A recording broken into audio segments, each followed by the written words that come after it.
New Mexico State Police helicopter accident November 606 Sierra High. Occurred June 9, 2009. A search and rescue mission was initiated after a lost hiker used her cell phone to call 911.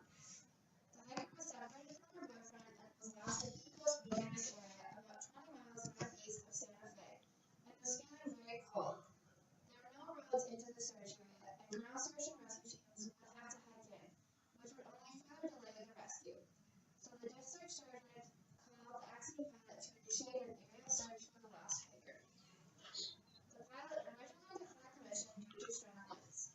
However, the pilot called back and said after checking the winds, he felt he could fly the mission. The pilot had already worked an 8-hour shift. After briefing the patrol officer who was serving as a spotter, he was like, "Martin, I might be a bumpy ride due to winds," but didn't mention anything else about the weather. The weather was warm and sunny when they departed Santa Fe Municipal Airport at about 1850. The helicopter located the hiker at 2010. The closest landing site was about a half-mile uphill from the hiker, but she said she was unable to walk to the site since she was very cold and didn't know which way to head. The pilot ended up retrieving the hiker while the spotter stayed at the helicopter. Once the pilot left, winds became even stronger and it started sleeting like crazy, said the spotter. With the weather deteriorating, the area commander advised the spotter that if the weather continued to worsen and they were unable to take off, they should hang tight in the helicopter until ground search and rescue could reach them. The pilot returned carrying the hiker at 21:24. The spotter stated immediately after takeoff there was zero visibility and the flight was very turbulent. The helicopter took off towards the northwest. After about a minute of flight, the helicopter started flying through gravity towards the northeasterly direction and climbing before descending rapidly after striking the terrain. After the second impact, the helicopter rolled down a steep rock-covered slope. During the descent, components of the fuselage were scattered along the mountainside, and the pilot and hiker were ejected. The spotter was the only survivor after being rescued by ground search and rescue the following day at 11:55. The accident helicopter was an Augusta A109.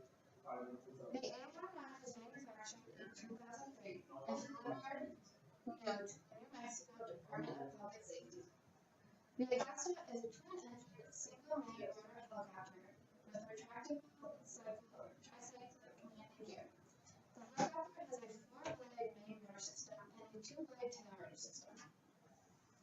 The National Weather Service showed VFR prevailing over much of New Mexico from 1900 to 2100, along with scattered rain showers.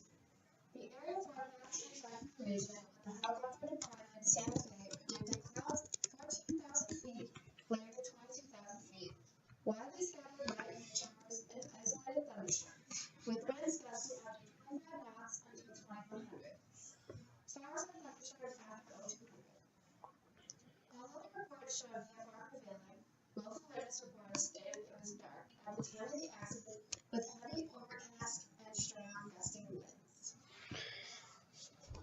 The official probable cause of the accident was that the pilot took off from a remote location in poor flight conditions. The NTSB also linked the organizational culture at the time and the pilot fatigue to the accident. There was about 2 hours of daylight left, and the pilot thought he could complete the mission before dark. The pilot was initially hesitant to launch because he believed it was too windy and that he'd prefer to go look for the hiker in the morning. However, minutes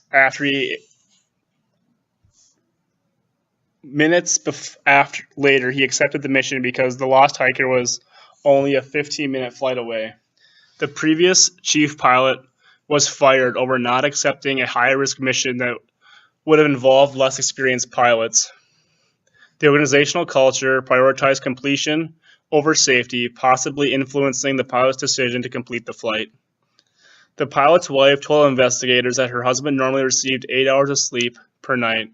However, in the previous 2 nights, he had only received half of that. Contributing to the cause, the New Mexico State Police Aviation Section didn't have a risk management system or a safety management system for their aviation section pilots. Without these systems, pilots never had a method to weigh the risks of flight. For example, the I'm Safe checklist to prevent accidents linked to the pilot's physiological state of mind. After 2 pilots recently retired from the aviation section, the aviation section only had 3 full-time pilots and 1 part-time pilot. Therefore, pilots were constantly on call and never had periods of protected rest.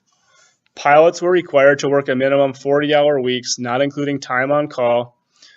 At the time, the FAA didn't believe short-haul operations could be linked to fatigue, and the New Mexico State Police didn't have a fatigue management system. Also contributing to the accident pilot had no means of direct communication with the lost hiker. The dispatcher had to relay information and translate to both sides. Not helping the situation, the accident aircraft was not equipped to handle multiple frequencies at a time, thus hampering the communication between the New Mexico State Police dispatch and search and rescue personnel at the same time.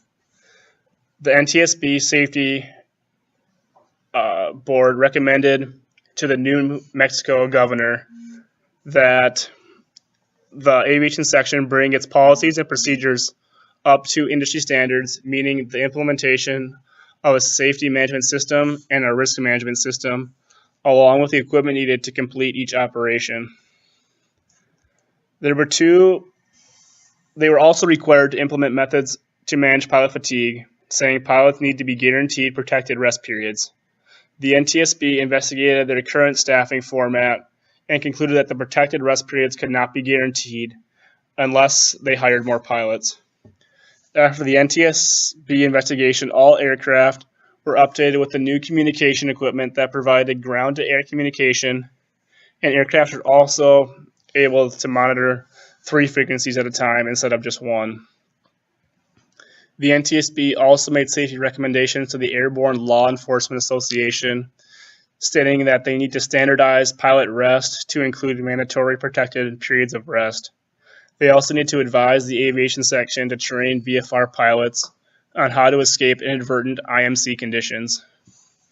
For the safety of the search and rescuers, the NTSB advised the New Mexico State Police Aviation Section to equip all aircraft with a 406 MHz emergency locator transponder and a constant in-flight tracking system in the event of an accident.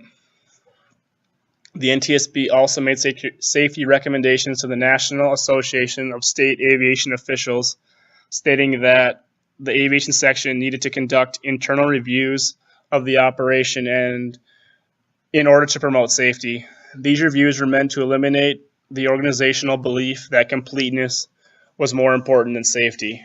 Furthermore, they recommended that the operation add a risk management strategies unique to each mission in order to evaluate the risks to make a decision to see if the flight could be carried out safely. It was recommended that these decisions were made by groups of people instead of just 1 or 2 select individuals. For these safety of the search and rescuers, the NTSB advised the New Mexico State Police Aviation Section to equip all aircraft with a 406 megahertz ELT and constant in-flight tracking equipment in the event of an accident. They made these same recommendations to the International Association of Chiefs of Police.